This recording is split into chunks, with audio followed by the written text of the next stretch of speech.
예, 샬롬은 여러분이 잘 아시듯이 히브리어로 샬롬이에요. 그러면 헬라어로는 웨이라노가 아니고 에이레네 이렇게 합니다. 다시 한번 샬롬 해볼까요? 샬롬. 예, 예. 안 하시는 분, 왜 저만 뻔히 쳐다보는 분들은 예, 인사하시면 좋겠습니다. 오늘은 능욕받는 일에 합당한 자라는 제목으로 같이 말씀을 나누려고 합니다. 여러분 누구든지 신앙에 대한 협박을 받으면 당당하기가 쉽지가 않을 것입니다. 또 신실한 믿음 생활을 하지만 비난이나 서운한 말을 들을 때 흔들리지 않고 당당하기란 역시 쉽지가 않겠죠. 이런 일이 있을 때 어떻게 하면 잘 극복하고 믿음에서 승리할 수 있을까요? 이 시간에는 이러한 것과 관련해서 본문의 말씀을 함께 살펴보려고 합니다. 우리가 계속해서 말씀을 살펴보고 있는 것처럼 지금 외부의 세력에 의해서 교회가 박해를 받고 있는데 그 외부의 세력은 바로 사내들인이었습니다. 사도들이 다시 이 사내들인에게 붙잡혀 갔는데 그때 이 사도들이 협박을 받고 있습니다. 이번에도 그들은 협박을 받으면서 사람의 말을 듣는 것보다 하나님께 순종하는 것이 옳다라고 당당하게 말씀을 했습니다. 여러분 이스라엘을 대표하는 이 사내들이는 하나님의 뜻에 역행하고 있을 뿐만 아니라 불순종하고 있고 그리고 하나님의 나라가 전파되는 이 일을 방해하고 있습니다. 사도들은 그들 앞에서 위축되지 않고 대범하게 예수 그리스도를 전했습니다. 특히 사도들을 통해서 이런 말을 듣게 되니까 그들이 몹시 불편해했습니다. 사도들이 어떤 말을 전했는가요? 너희가 나무에 달아 죽인 예수를 우리 조상의 하나님이 살리셨습니다. 하나님께서 이스라엘에게 회개와 죄 사함을 주시려고 예수를 왕과 주로 삼으셨습니다. 예수님이 부활하셔서 모든 권세와 능력을 가지고 계시는 분이십니다. 지금 예수님은 부활 승천하셔서 하나님 보좌 우편에 계십니다. 그러므로 여러분들도 회개하고 예수님을 믿고 돌아와야 살게 됩니다. 라는 것을 선포했습니다. 여러분 그들은 지금까지 그 누구에게서도 이런 말을 듣지 않았죠. 당대의 최고의 사람들이라고 자부하는 이들이 이 평범하고 학문이 없는 사람들에 의해서 이런 말을 듣게 되니까 수치심을 느낀 것이죠. 지금까지 이들은 종교적으로 의로움을 획득하고 있을 뿐만 아니라 하나님에게 받아들여지지 않는다. 이런 생각은 꿈에도 생각하지 않았습니다. 예수를 주라고 믿는 너희들은 하나님 나라에 못 들어가도 우리는 하나님 나라에 1순위로 들어갈 수 있는 사람들이야. 이런 생각을 하고 있었죠. 그러니까 우리가 하나님께 받아들여지지 않는다라는 생각은 해본 일이 없는 사람들입니다. 그런데 지금 사도들에 의해서 당신들 회개해야 됩니다. 당신들이 예수를 십자가에 못 박아 죽였지만 우리 조상의 하나님이 살리시고 그를 임금과 구주로 삼으셨습니다. 그분 앞에 나와서 회개하고 새 사람 되십시오. 이런 말을 들으니까 몹시도 불쾌했습니다. 사도들을 통해서 이런 말을 들으니 기분 좋을 리가 없겠죠. 그래서 이들은 격분할 수밖에 없었습니다. 그래서 이들이 지금 사도들을 잡아놓고 그들을 제거하려고 했다고 하죠. 예수님을 죽인 자들이 공권력을 이용해서 무슨 일인들 못하겠습니까? 예수님의 제자들을 제거하는 것은 오히려 쉬운 일일 것입니다. 그런데 이때에 여기 바리새인 가말리엘이라고 하는 사람이 개입을 하게 되죠. 성경은 그가 어떤 사람인지를 말해주는데 그는 율법에 능통한 사람이고 공회원이고 백성들에게 존경받는 사람이라고 했습니다. 그가 공회 중에서 일어나서 사도들을 잠깐 밖에 나가라고 명령을 하죠. 여러분 예수님 당시에 바리새파는 두 개의 학파가 있었는데 하나는 힐렐이라고 하는 사람을 중심으로 한 학파가 형성이 됐습니다. 그래서 그 학파를 힐렐 학파라고 하고 그 힐렐 학파의 대표적 인물이 가말리엘이라는 사람이죠. 이 가말리엘이 누구인가 하면 확실하게 성경은 우리에게 말해주지 않지만 이 역사가들은 이 가말리엘이 바로 예수님이 엄마의 품에 안겨서 요셉과 함께 아기 때 성전에 갔을 때 그 아기를 받아 안고 축복하고 미래를 예언했던 인물이 있습니다. 시므온이라는 사람이 나오는데 그 시므온이 가말리엘의 아버지라고 알려져 있습니다. 이 시므온의 아들이 가말리엘이죠. 근데 이 사람들 역시 예수님을 믿지 않습니다. 주목할 것은 여기에 가말리엘이라고 하는 사람이 등장과 함께 나중에 우리가 그 사도 바울이 예수님을 믿고 돌아왔을 때 고백하는 그 말씀들을 보면 이 바울이 가말리엘 아래서 학문을 했던 사람이죠. 이들은 율법과 전통, 곧 장로들의 유전을 해석하고 가르쳤는데 강경한 바리새인들은 아니었습니다. 이들은 대부분 온건한 온건주의자들로 그 당시에 일을 했던 사람들이죠. 여러분이 탈무드를 보신 분들이 많이 있을 텐데 탈무드는 바로 이 힐렐 학파의 랍비들이 쓴 책들로 알려져 있습니다.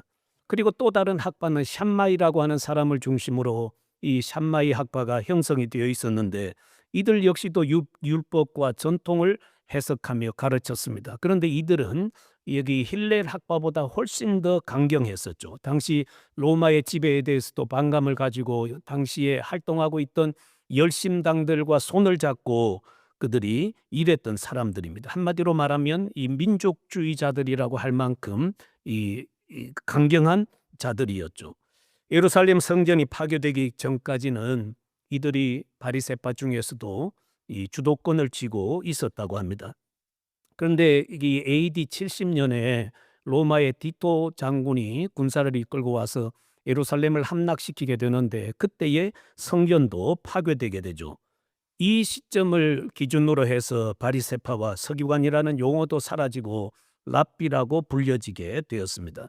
여러분 구약 성경이 AD 90년에 얌니아 종교회의에서 이 구약 39권이 확정이 되었는데 그때의 이 종교회의가 90년에 있었을 때에 이 유대인들은 힐렐 학파가 이 정통이다라는 것을 확정을 했습니다. 힐렐 학파가 율법을 해석하고 가르치는 것이 정통이라고 해서 그때부터 이 랍비 유대교가 형성이 되게 되었죠. 그래서 여러분 지금 현재 이스라엘의 유대교는 그냥 유대교 이렇게 하는 것이 아니고 이 힐렐 학파가 가르친 율법과 전통을 전수해온 랍비 유대교라고 일컬어지고 있습니다. 그냥 여러분이 이런 거는 그냥 알아만 두시면 되겠습니다. 다시 본문으로 돌아가서 보면 이 가말리엘이 이 사내들인 공회원으로서 공회원들과 원로들에게 얘기를 하죠. 35절에 보면 이렇게 말합니다. 이스라엘 사람들아 너희가 이 사람들에게 대하여 어떻게 하려는지 조심하라.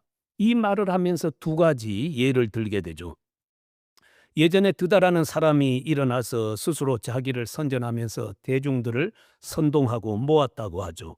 약 400명이 드다라고 하는 사람을 따르게 됐는데 어쩌면 이 사람은 자신이 메시아라고 했을 수도 있고 아니면 로마를 대행해서 민중 봉기를 일으켰던 사람이라고 볼 수도 있을 것입니다. 이 사람이 곧 진압되어서 죽임을 당하게 되었습니다. 또 한 사람은 유다라고 하는 사람인데 주 6년경에 구레뇨라는 총독이 이 호적령을 내려서 호적을 하게 했습니다. 이 호적을 하는 목적은 이 인구를 조사해서 세금을 거두어들이기 위한 것이었죠. 그때 갈릴리에서 유다가 일어나 사람들을 꿰어 따르게 했습니다. 아마도 로마에 세금 바치는 것을 반대했겠죠. 본문 정황으로 볼 때에 이 사람에게도 수배령이 내려진 것으로 보이는데 그가 도망치자 그를 따르던 모든 사람들이 흩어졌다고 했습니다. 하나님으로부터 온 운동이 아니기 때문에 인간의 운동은 잠시 반짝했다가 시들어버리는 꽃과 같은 것이죠. 지금까지 일어난 민중운동들은 사내들인이 개입하지 않았어도 다 정리되었고 정치적으로 큰 혼란 없이 지나간 것으로 보입니다. 그래서 가말리엘이 충고를 하게 되죠. 사도들을 통해서 일어나고 있는 이 예수의 운동을 상관하지 말고 버려두세요. 이들의 사상과 이 소행의 근원이 사람에게서부터 온 것이라면 오래가지 못할 거예요. 드다나 유다의 예를 보세요. 그 사람들이 사람을 선동하고 운동을 일으켰지만 얼마 가지 않아서 다 정리됐거든요. 그러니까 이 사람들의 운동도 우리가 그렇게 뭐 사람을 죽이려고 달려들듯이 할 필요가 없습니다. 그러나 이 운동이 하나님으로부터 왔다면 우리가 하나님을 대적하는 자가 될 것입니다. 그러므로 지금 이들을 제거하지 말고 결과를 한번 지켜봅시다. 결말을 한번 두고 봅시다. 그때가 되면 하나님으로부터 온 운동인지 사람으로부터 시작된 운동인지 밝혀지게 될 것입니다. 사람에게서 시작되었다면 자연스럽게 끝날 것이라고 조언을 하고 있습니다. 근데 여러분 여기서 중요한 게 뭔가 하면 이 가말리엘이 십자가에 죽으시고 부활하신 예수 그리스도를 주로 믿는 사람이 아니에요. 이 사람은 지금 사내들인 공회원입니다. 이 사람이 사도들이나 교회를 보호하기 위해서 이런 말을 한 것이 아니에요. 사실은 사내들인을 보호하기 위해서 이 같은 말을 한 것이죠. 사내들인 우리가 잘못하면 하나님의 뜻을 거역할 수 있기 때문에 이 일에 조심하자고 한 것입니다. 근데 여러분 우리가 이것을 보면 하나님께서는 하나님을 믿지 않고 예수를 믿지 않는 이 사람의 말을 통해서 사도들을 죽음으로부터 보호하고 계시다라는 것입니다. 하나님의 일하심이 신비하고 오묘하죠. 여러분 하나님은 전혀 생각하지 못하는 방식으로 일할 때가 많습니다. 엘리사가 활동하던 시대가 BC 850년에서 800년경 그 사이인데 엘리사가 일했던 때에 하나님의 놀라운 일들, 그 큰 능력들이 많이 일어났습니다. 그때 하나님이 전혀 상상할 수 없는 방식으로 일하신 일이 있는데 바로 이 아람 왕 베나닷이 군사를 이끌고 와서 사마리아 성을 포위한 것이죠.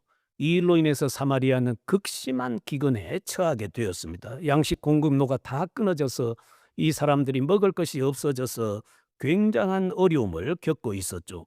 그때 사마리아 성의 기근이 얼마나 심했는지 알려주는데 이 나귀 머리 하나에 은 80세겔에 거래가 되었습니다. 그리고 합분태라고 하는 비둘기 똥에 섞여 있었던 그 곡식을 모아서 씻어서 그것도 팔았는데 곡식 4분의 1갑이 은 5세겔에 거래가 되었다고 하죠. 처참한 상황입니다. 이스라엘 사람들은 나귀를 부정한 동물로 여기기 때문에 먹지 않습니다. 하지만 먹을 것이 없는 상황에서 나귀 머리가 문제입니까? 벌레도 다 잡아먹을 거예요. 그런 상황에 지금 처해 있습니다. 나귀 머리가 은 80세겔인데 이 한 세겔은 당시 노동자가 4일 일해야 벌 수 있는 금액이었죠. 그리고 비둘기 똥에 섞여 있는 곡식은 0.3리터, 우유 조그만 250ml 우유 그보다 조금 더 많은가요? 그 정도 양의 은 5세겔이에요. 노동자가 20일은 일해야 살 수 있는 양이었습니다. 그러니까 얼마나 상황이 안 좋은지를 알 수가 있죠. 이 성의 기근이 심해서 자식을 잡아먹는 일까지 일어났습니다. 아기를 가진 두 여인이 두 사람이 의논을 했습니다. 오늘 우리의 아들 삶아 먹고 내일 당신의 아들 삶아 먹자 하고 자기 아들을 삶아 먹고 다음 날 너 아들 내놔 우리 같이 삶아 먹자 했는데 그 여인이 자기 아들을 숨겨버렸죠. 이만큼 처참한 상황에 놓였습니다. 성경은 여호와의 말씀을 청종하지 않고 불순종할 때에 그 죄로 인해서 아들과 딸을 먹는 일도 일어난다고 말씀을 했습니다. 우리가 신명기 28장을 보면 앞에는 축복의 구절이 몇 구절 나오고 그 뒤에는 저주에 관한 구절이 쭉 나오는데 거기 28장 53절에 보면 네가 적군에게 에워싸이고 맹렬한 공격을 받아 곤란을 당함으로 네 하나님 여호와께서 네게 주신 자녀 곧 내 몸의 소생의 살을 먹을 것이라. 이런 말씀이 기록되어 있습니다. 하나님께서 불순종하고 죄악을 행하던 그 시대에 이 기근으로 인해서 이런 일이 일어나게 한 것을 보게 되죠. 아람 군대가 포위망을 풀지 않는다면 그들의 상황은 점점 심해져서 더 무서운 일이 그 성에 일어날 수 있을 것입니다. 그런데 이때에 하나님께서 전혀 예상치 못한 일을 행하셔서 그 포위망을 풀어내신 일이 있습니다. 사마리아 성 밖에와 그리고 이 포위망을 구축하고 있는 아람 군대 사이에 이 4명의 나병 환자 친구가 머물고 있었죠. 이들이 먹을 것이 없어서 극심한 상황에서 이런 결론을 내립니다. 우리가 여기서 죽을 수가 있겠냐? 사마리아 성으로 한번 가볼까? 거기는 이미 굶주려서 먹을 것이 없으니까 우리가 그래도 양식이 있는 곳으로 한번 가보자 그러면서 아람 군대가 있는 곳으로 가기를 결정합니다. 왜? 거기는 양식이 있으니까 그들이 우리 죽이면 죽이고 먹일 거 주면 먹고 어쨌든 이래도 죽고 저래도 죽을 판국에 먹을 거 있는 곳에 가서 죽자. 그러면서 이 네 명의 친구가 해질 무렵에 발걸음을 옮기게 됐는데 하나님께서 이 네 명의 발걸음을 이용해서 이 포위망을 구축하고 있던 아람 군대의 모든 병사들이 다 도망치도록 만들었습니다. 성경은 이 아람 군대가 어떤 생각을 했는가를 기록해 놓았는데 이 이스라엘 왕이 헷 사람의 왕과 그리고 주변에 있는 애굽의 왕에게 돈을 주고 우리와 함께 전쟁해서 저 아람 군대를 물리쳐 주십시오 하고 이 오늘날로 말하면 전쟁 용병을 사서 오는 줄로 알았습니다. 그래서 많은 군대가 지금 막 군사를 이끌고 오고 있다라는 소리로 듣게 했어요. 그러니까 네 명의 발자국 소리에 하나님이 일하셔서 어마어마한 군대가 오고 있는 것으로 듣게 했습니다. 동화 같습니까? 만화 같아요? 하나님이 행하셨다요. 하나님이 이 일을 행하셔서 아람 군대 진을 치고 있었던 모든 사람들이 한순간에 도망가도록 만들었습니다. 여러분, 성경을 보면 이 네 명의 나병 환자가 아람 군대가 진을 치고 있던 그 캠프에 와 보니까 한 사람도 없어. 한 사람도 없고 다 도망쳤거든요. 죽느냐 사느냐 하는 판국에 아이고 내 물건 어디에 있어? 방에 들어가서 나돈 금덩이 챙겨야지 돈 챙겨야지 그럴 시간이었습니까? 지금 튀어나가지 않으면 죽을 판국에 지금 뭐 먹을 거 챙길 시간이 어디 있습니까? 이 아람 군대가 바로 그 지경이었습니다. 그래서 모든 것 남겨두고 다 도망을 치게 되었죠. 하나님의 일하심이 전혀 예상하지도 못하고 상상하지도 못한 곳을 통해서 도움이 오게 되었습니다. 여러분 다시 한번 본문으로 가보십시오. 하나님은 이 사도들을 가말리엘의 그 말 한마디를 통해서 생명을 건져내시는 일을 하셨습니다. 사내들이는 가말리엘의 말을 옳게 여겼습니다. 그리고 그들은 사도들을 불러들여서 채찍질하고 놓기로 결정을 했습니다. 그런데 여기에 등장하는 이 채찍질은 그냥 엎드려 하고 엉덩이 몇 대 때리는 정도가 아니고 40에 하나 감한 이 태장이었을 것으로 보고 있습니다. 유대인들은 채찍질을 할 때에 39대를 때리게 되어 있습니다. 그것은 율법 신명기 25장 1절부터 3절에 나와 있는 말씀처럼 죄가 드러난 사람에게 태장을 가하게 되는데 40대를 때리도록 되어 있습니다. 그런데 이 형제에게 40대를 때리다가 그 이상의 매질을 하게 될까 봐 40대로 딱 정해 놓았습니다. 거기서 형제를 업신여기지 말라고 했는데 업신여긴다는 말은 40대를 더 때린다거나 또는 이 사람이 죄를 범해서 태장을 맞은 사람이야 하고 그렇게 낙인 찍지 말라고 이렇게 매수를 정해 놓았죠. 하지만 세월이 지나면서 39대로 줄어들게 되었습니다. 왜 그런가 하면 사람이 옆에서 매질을 할 때에 한 사람이 세고 있잖아요. 그러면 그 사람이 숫자를 세다가 혹시 잘못 세어서 40을 넘길까 봐 39대만 때리도록 규정을 했습니다. 사도들은 공회 앞에서 바로 이런 매질을 당하고 나온 것으로 보이죠. 예수님이 제자들에게 말씀했습니다. 너희가 공회에 넘겨지고 채찍질을 당할 것이라 이런 말씀을 해주셨습니다. 후에 사도 바울이 주의 나라와 복음을 위해서 살다가 이 태장을 맞는 일을 여러 번 당했거든요. 그래서 고린도후서 11장에 보면 사도 바울은 유대인들에 의해서 태장에 5번, 40에 하나 감한 매를 5번이나 맞았다고 기록을 하고 있습니다. 얼마나 많이 맞았는지 몰라요. 그리고 바울은 자신이 어느 해당이 있는 곳에서 이런 태장을 맞았는지 한 번도 기록해 놓고 있지 않습니다. 그러나 우리가 바울을 보면 바울이 복음을 전하러 다닐 때 한 곳에 해당이 있는 그 유대인들이 모여 있는 곳에서는 어마어마한 이 박해를 받았습니다. 그러니까 복음을 가지고 갔을 때 이 복음을 대하는 유대인들의 반응을 보면 알 수 있잖아요. 얼마나 이들이 사악하게 복음을 반대했는지 모릅니다. 사내들인 공회는 사도들을 죽이는 대신 매질을 하고 난 다음에 다시 협박하고 내보내죠. 예수의 이름으로 말하는 것을 금하고 놓아주었다고 했습니다. 그러나 사도들은 그들의 협박과 엄한 경고를 비웃기라도 하듯이 다음과 같은 자세를 취했죠.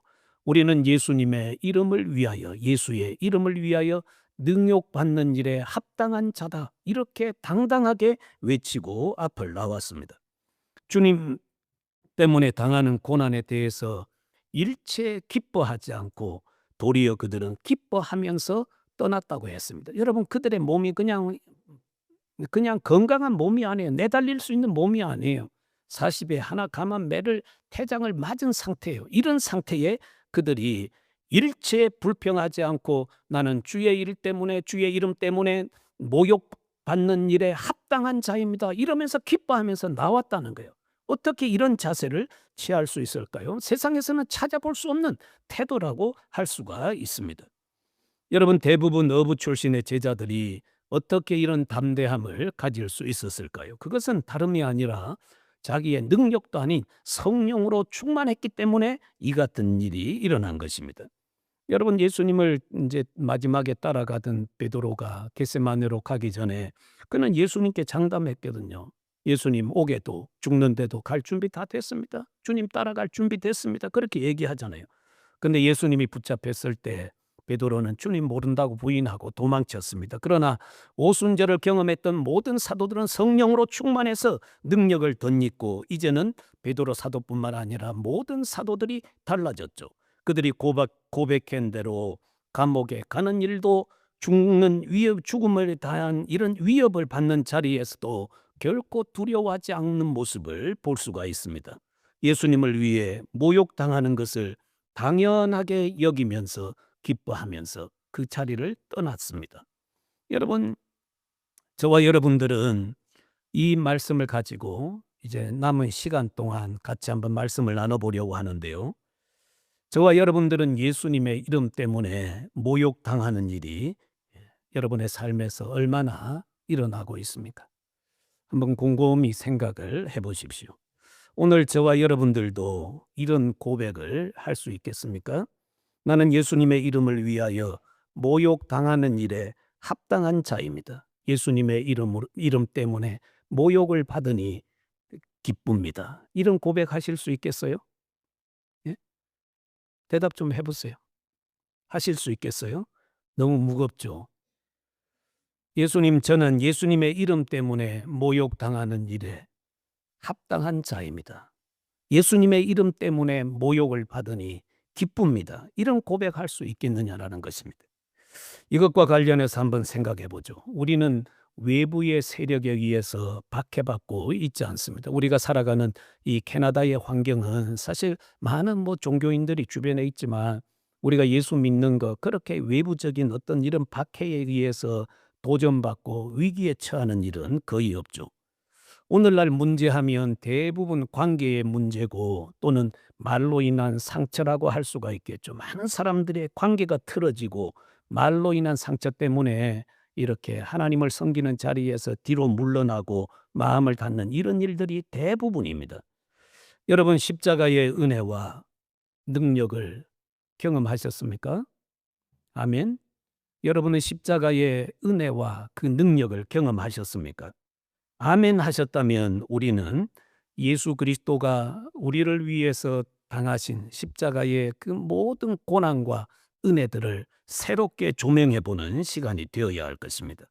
예수 그리스도의 은혜와 그분의 사랑을 경험했다는 것은 예수 그리스도께서 십자가에서 나의 모든 죄와 허물을 담당하신 것을 확실히 믿는 것이죠. 이것을 믿는다면 나 역시도 예수 그리스도를 통해서 1만 달란트 평생 갚을 수 없는 빚을 진 자가 탕감받은 그 은혜로 교회를 들여다보고 형제 자매를 바라보고 내 아내와 내 남편과 자녀들을 바라보고 일터에서도 예수 그리스도가 대속해 주신 구속의 은혜로 사람을 바라보고 환경을 바라볼 수 있는 이런 믿음의 눈을 가질 수 있어야 한다는 것입니다.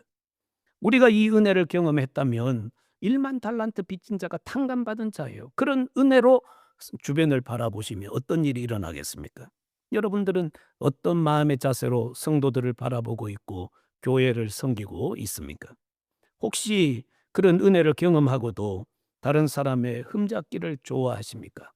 아니면 묵묵히 섬기기를 좋아하십니까? 다른 사람의 약점을 두고 말하기를 좋아하십니까? 아니면 감싸고 보완해 주고 그들을 격려해 주기를 좋아하십니까? 저분의 약점은 내가 보완해야 될 부분이야. 나는 저분의 약함을 내가 도와줄 수 있어. 이런 마음을 가지십니까? 주님의 일은 하지 않고 일하는 사람들에 대해서 평가하기를 좋아하십니까? 아니면 그들이 섬기는 그 섬김을 보고 도전받고 나도 그 자리로 가기를 원하십니까? 입을 열면 불평하고 원망하기를 좋아하십니까? 아니면 그 사람을 축복하거나 다른 사람을 격려하기를 좋아하십니까? 우리가 십자가의 은혜, 예수 그리스도를 통해서 구속의 은혜, 대속의 은혜를 경험하고 그 예수님을 믿고 산다면 흠잡기를 좋아하거나 약점을 물고 늘어지거나 다른 사람들의 일을 평가하기를 좋아하기보다는 그 은혜를 적용하는 사람으로 서 있어야 하겠죠. 저와 여러분이 진실로 십자가의 은혜와 그 은총을 경험하고 그것을 적용하며 사는가를 한번 생각해 보십시오. 여러분 중에 신실하게 섬기는 분들에게도 한번 물어보겠습니다. 여러분은 예수님을 사랑하는 마음으로 섬기다가 누군가에게 무슨 말을 들어도 괜찮습니까? 어떤 사람이 여러분을 시기해서 칭찬하는 듯 하면서 약간 비꼬는 투로 말해도 괜찮습니까? 집에 가서 머리 싸고 드러눕지 않나요? 예? 아, 나 이제 잘 섬기려고 열심을 다해보려고 힘을 내는데 또 그분이 또 나에게 그런 말을 던지네. 여기서 그만둬야 되나? 그리고 마음 접어버립니까? 이런 마음의 자세를 한번 가져보십시오. 나같이 부족하고 허물 많은 자가 몇 마디밖에 듣지 않다니. 아니 그분이 나에게 한두 마디밖에 안 했잖아. 나는 허물이 훨씬 더 많은 사람인데 더 많이 들어야 되는데 내게 한두 마디밖에 안 해? 아, 내가 그저 그렇게 내가 많이 성장했나? 내가 그렇게 많이 성숙했나? 이런 마음의 자세를 가져보세요. 그러면 우리가 그런 거 문제 되지 않아요. 네. 예수님의 이름을 위해서 섬기면서 무시당하거나 싫은 소리 듣지 못했다면 주님, 저의 영광을 잃은 것 아닌가요? 진짜 예수님을 위해서 일했다면 제가 모욕도 받고 미움도 당하고 무시도 당하는 건 너무 당연한데 제가 섬긴다고 하면서 이런 말 듣지 않는 것은 저의 영광을 위해서 제가 이 몸 관리하고 있는 것 아닌가요? 몸조심하고 있는 것 아닌가요? 이런 질문을 주님께 해봐야죠. 진짜 우리가 예수님의 이름을 위하여 무시당하고 미움당해도 나는 기뻐합니다. 나는 그 일에 합당한 자입니다. 이런 마음의 자세를 갖는다면 어떤 일이 일어나겠습니까? 여러분 우리가 주님 섬기면서 정말 힘든 것이 뭔가 하면 여러분 고백할 거예요. 저는 주님 앞에 제가 주님의 그 주권을 고백한다고 어, 말을 해왔는데 주님 저는 그 주권 고백이 100%는 되지 않아도 저 삶에서 70%는 됩니다. 80%는 됩니다. 이렇게 고백한 분들이 계실 거예요. 근데 주의 일을 하면서 진짜 어려운 게 뭔가 하면 입으로 그렇게 고백했어도 실제 삶의 자리에서 힘든 게 뭔가 하면 자존심, 얄팍한 자존심 그게 제일 문제라는 거예요. 주님 앞에 내 생명까지 내려놓겠습니다. 주님이 원하시면 죽는 신용이라도 하고 섬기겠습니다. 충성하겠습니다 했는데 다른 사람이 주의 일을 하고 있을 때 약간 자존심 조금 건드리는 말하면 그 얄팍한 자존심 주님 앞에 못 내려놓고 이렇게 버럭하거든. 버럭. 남편과 아내의 문제에서도 여러분 뭐가 제일 문제예요? 자녀들과의 관계에서도 뭐가 제일 문제입니까? 얄팍한 자존심 문제, 자존심. 그거 하나 십자가에 못 박지 못하니까 버럭하고 이렇게 된다고요. 진짜 우리가 십자가의 은혜를 경험하고 내가 예수님을 위하여 예수님의 이름을 위하여 저는 모욕받는 자로 합당합니다. 모욕받아도 쌉니다. 그런 마음의 자세를 가지고 우리가 주님을 섬기게 된다면 교회 안에서 왜 관계의 문제가 깨지겠어요? 관계가 왜 그렇게 뒤틀리겠어요? 왜 그렇게 뒤로 물러나려고 하는 사람이 많겠어요? 이 문제가 안 되니까 그런 거예요. 저와 여러분이 한번 곰곰이 생각해 보세요. 과연 나는 예수님 앞에 진짜 그분의 주권을 인정하고 있으면서 내 자존심까지도 다 내려놓고 있는가? 주님, 저 자존심 짓밟혀도 좀 괜찮습니다. 다른 사람이 나에게 아니 그렇게 자존심 상하게 하는 말 해도 가만히 있어요? 아 괜찮아요. 주님이 그를 통해서 내게 말씀하고 계시는데 내 자존심 짓밟히는 거 어때요? 그거 괜찮아요. 상관없어요. 주님께 내어 드렸어요. 이런 말 할 수 있잖아요. 다윗이 아들 압살롬에 의해서 쫓겨갈 때에 저기 길 건너에서 시므이라는 사람이 일어나서 비루한 자여 가거라 가거라 조롱하고 외쳤습니다. 그때 옆에 있던 군대 장관이 왕이여 가서 못 가져올까요? 가만둬라. 하나님이 저를 통해서 나에게 저주를 하고 있단다. 이런 얘기를 했거든. 여러분도 그렇게 할 수 있겠어요? 제가 그렇게 할 수 있을 것 같아요? 쉽지 않아요. 그렇지만 내가 예수님을 진짜 믿는 사람이라면 그 자존심까지도 내려놓고 주의 주권을 인정해 보자는 거예요. 주님의 주권을 인정해 보자라. 그러면 그 상황을 우리가 이겨낼 수가 있습니다. 자존심도 주님의 것이니 주님 일하다가 내 자존심 짓밟혀도 좋습니다. 나는 주의 이름을 위해서 이렇게 모욕당하는 것 합당한 자입니다. 이런 마음의 자세를 가지고 주의 일을 하게 된다면 그분이 하는 일이 얼마나 아름답겠어요. 온전히 주님이 드러나게 될 것입니다. 이제 사도들은 마지막 42절에 보면 그들이 공회 앞을 떠나서 어떤 일을 했는지 계속 말하죠. 그들은 위협 앞에 숨지 않고 계속해서 증인의 사명을 감당했습니다. 그들이 날마다 성전에 있든지 집에 있든지 예수는 그리스도라고 가르치기와 전도하기를 그치지 아니하니라. 그 어떤 것보다 소중한 분이 바로 예수 그리스도이시죠. 예수 없으면 끝이거든요. 아무리 이 세상에서 뭐 높은 자리에서 호령하고 사도들을 뭐 위협하고 최고의 뭐 이 땅에서 가치 있는 자리에 있다 할지라도 예수 없으면 끝이거든요. 끝이잖아요. 그래서 이 사도들은 진짜 사람에게 있어야 될 것이 무엇인지를 알았습니다. 예수 없으면 끝이에요. 예수 없으면 끝이다. 예수 없으면 그 인생 끝난다. 이게 전부거든요. 사도들은 예수 그리스도를 가르치고 선포하는 일에 힘을 썼습니다. 박해가 위협이 이것을 가로막지 못했습니다. 지난주에 저는 여러분들에게 오늘 이 시대의 교회가 사도성을 계승하는 곳이라고 했습니다. 교회가 사도들의 가르침과 사도들의 복음 전도를 잘 받아서 이 시대의 교회가 이것을 감당해야 된다고 했습니다. 우리 교회가 이 일을 잘한다고 생각해 보세요. 우리 교회가 안에서 힘을 얻고 서로가 격려하고 용기를 얻고 주의 일에 함께 힘쓰면서 우리가 서로 이 능력을 입어서 밖으로 이 능력을 발산하게 된다면 세상의 많은 사람들이 교회를 통해서 예수 그리스도를 발견하지 않겠습니까? 예수 그리스도를 믿고 돌아오는 일이 일어나게 될 것입니다. 여러분 마음에도 그런 마음을 품어 보십시오. 매일매일 살아가면서 하루하루 살아가면서 무엇 때문에 내가 무너지는가? 무엇 때문에 내가 버럭 화를 내는가? 무엇 때문에 내가 주의 일에서 뒤로 물러나고 있는가? 여러분 그게 어디서부터 왔어요? 네, 그거 하나만 잘 살펴보면 결국에는 나의 자존심, 내 자존심 하나 내려놓지 못해서 결국에는 그런 일이 벌어지고 있다고요.